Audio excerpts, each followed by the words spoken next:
আসসালামু আলাইকুম রহমতুল্লাহ। Spoken and free hand writing এর আজকের ক্লাসে আপনাদের সবাইকে স্বাগতম জানাচ্ছি। আমি দীর্ঘ কয়েকদিন অসুস্থ ছিলাম। এই অসুস্থ থাকার কারণে আমি নিয়মিত ভিডিওগুলো আপলোড করতে পারিনি। তো আজকে 11 নম্বর ভিডিও নিয়ে হাজির হয়েছি।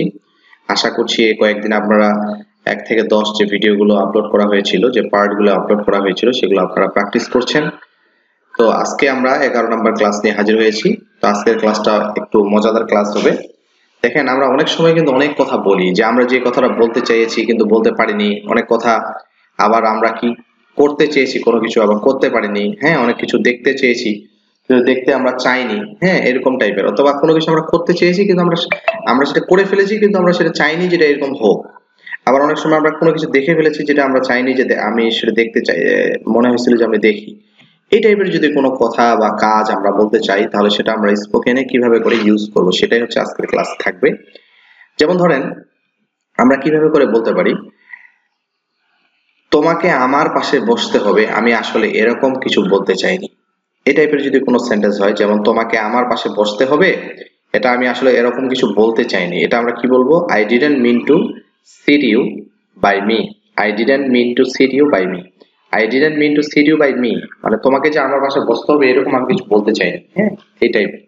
তারপরে দেখেন, তুমি বিদায় হও, আমি আসলে এরকম কিছু বলতে চাইনি। এটা কি হবে? I didn't mean to say you good bye. I didn't mean to say you good bye. তুমি যে বিদায় হও বা তোমাকে আমি বিদায় বলবো, এরকম আমি কিছু বলতে চাইনি। হ্যাঁ, এরকম টাইপের হলে আমরা এইভাবে করে বলতে পারি, I didn't mean to say you good bye. Okay, তুমি একা থাকো, আমি আসলে এরকম কিছু বলতে চাইনি। এটা কি হবে? I didn't mean to leave you alone. I didn't mean to leave you alone. I didn't mean to leave you alone. I didn't mean to leave you alone. তুমি একা থাকো, আসলে আমি এরকম কিছু বলতে চাইনি।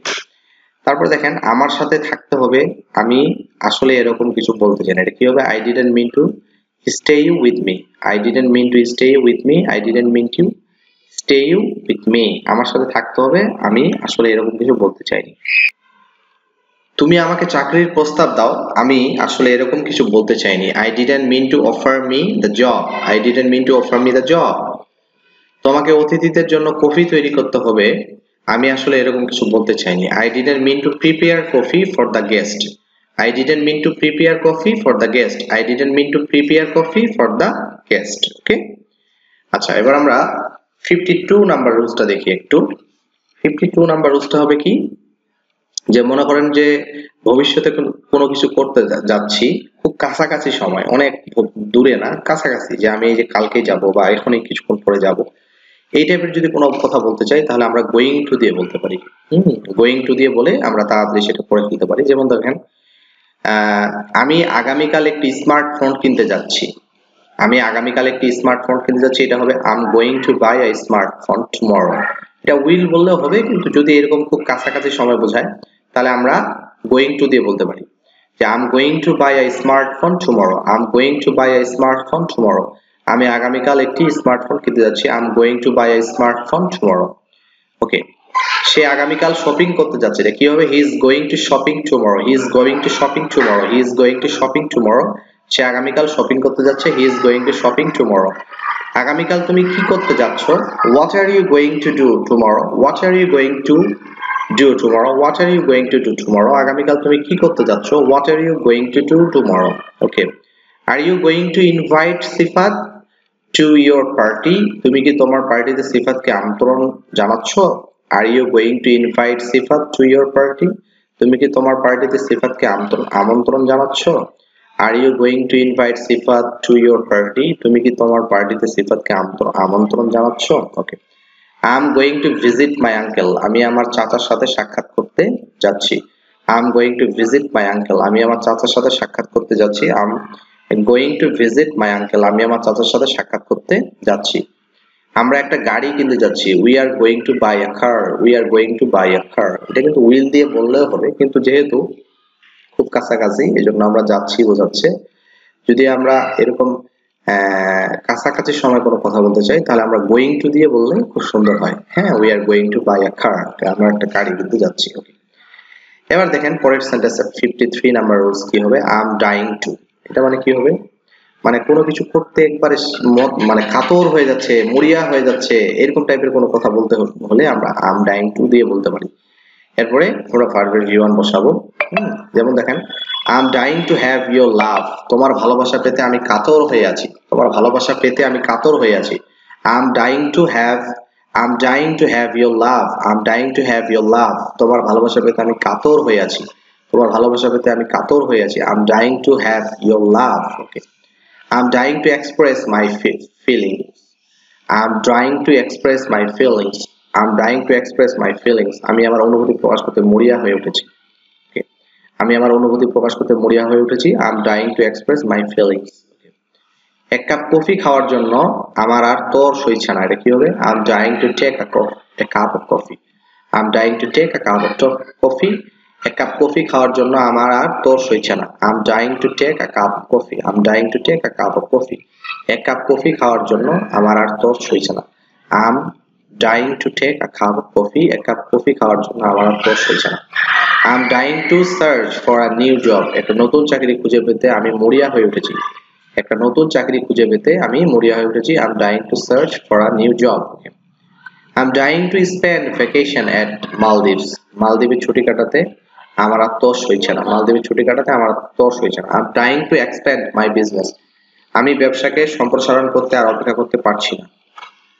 I am trying to tell you about the real story, তোমাকে আসল সত্যটি জানানোর জন্য আমি আর অপেক্ষা করতে পারছি না।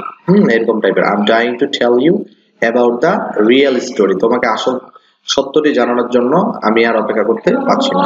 ওকে, 54 নাম্বার রুলসে হচ্ছে ইউজ অফ স্টিল, ইয়েট আর অলরেডি, এগুলো আমরা একটু ব্যবহার করতে শিখবো। তো এটা তিনটা পার্ট আছে, হ্যাঁ, এটা তিনটা আমরা আলাদা আলাদা ভাবে শিখবো, এটাই আমাদের লাস্ট আজকের। দেখেন স্টিল মানে হচ্ছে এখন পর্যন্ত, এটা কিন্তু হাবোধক বাক্যে ব্যবহার হয়। হ্যাঁ, যেমন do you still live at Lalbagh, তুমি কি এখনো লালবাগে থাকো? Do you still live at Lalbagh, তুমি কি এখনো লালবাগে থাকো?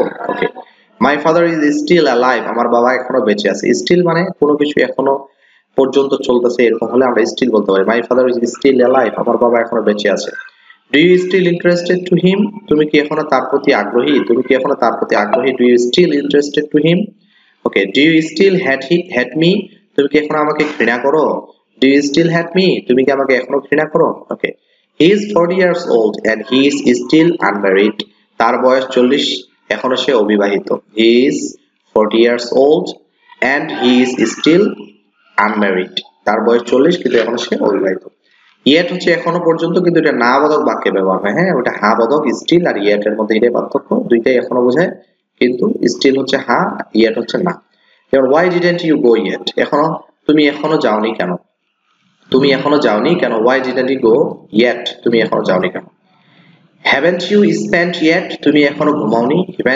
haven't you slept yet, haven't you slept yet, তুমি এখনো ঘুমাওনি? haven't you slept yet, তুমি কি এখনো ঘুমাওনি? ওকে, I haven't finished it yet,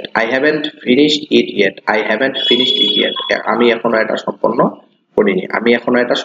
করিনি। ওকে, he didn't buy a phone yet, সে এখনো একটা ফোন কিনে নাই। he didn't buy a phone yet, সে এখনো একটা ফোন কিনে নাই। আমরা নেগেটিভ বাক্যে yet ইউজ করব, আর অ্যাফার্মেটিভ বা হ্যাবোধক বাক্যে আমরা স্টিল ইউজ করব। ওকে, অলরেডি মানে হচ্ছে এর মধ্যে, কাজ ইতিমধ্যে শেষ হয়ে গেছে, এরকম বাক্যে আমরা অলরেডি ব্যবহার করতে পারি। যেমন ধরেন আমি ইতিমধ্যে বইটি পড়েছি, এটা কি হবে? I have already read the book, আমি ইতিমধ্যে বইটি পড়েছি। I have already read the book। আচ্ছা, তুমি কি এর মধ্যে দুপুরের খাবার সেরে ফেলেছো? Did you already have your lunch, তুমি কি এর মধ্যে দুপুরের খাবার খেয়ে ফেলেছো? হ্যাঁ, did you already have your lunch? ওকে, তাড়াতাড়ি করো, আমরা দেরি করে ফেলেছি। be quick, we are already late, be quick, we are already late, be quick, we are already late, be quick, we are already late। Okay, so আমরা আজকে 54 পর্যন্ত আলোচনা করলাম। নেক্সট ক্লাসে আমরা 55 থেকে শুরু করব ইনশাআল্লাহ।